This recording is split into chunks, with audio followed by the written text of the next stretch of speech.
If all thought objects disappear, the thinking subject drops away. Part of the spaciousness the practitioner encounters in a world where nothing gives offense opens in the mind of the practitioner. Here, Sangsong addresses the inner state of such a person. All thought objects disappear when we directly perceive the non-substantial nature of our thought stream in meditation. Before meditation, we tend to think of thoughts as objects, distinct, separate, and clear, just as we think of objects in the world as distinct and separate. Under the discipline of meditation, we gradually learn of the primarily process nature of our mind, the coming and going of our thoughts, their impermanence and wraith-like presence and absence. Further along in this process, we begin to perceive that our thoughts do not belong to us, just as the weather does not belong to us.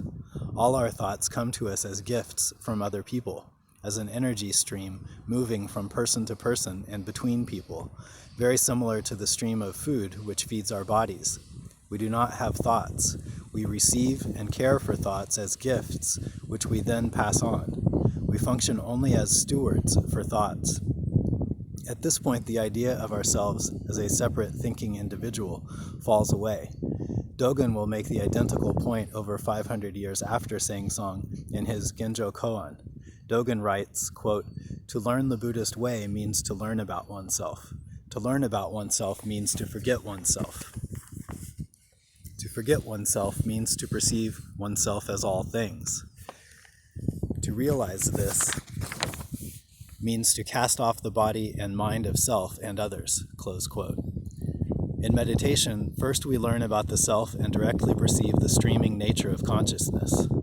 Then we realize this consciousness does not consist of a possession or an identity, and we forget the self. When we forget the self, we perceive the whole of existence as sustaining and gifting us with our presence. The boundary between the self and the world begins to dissolve. At this point, the thinking subject drops away.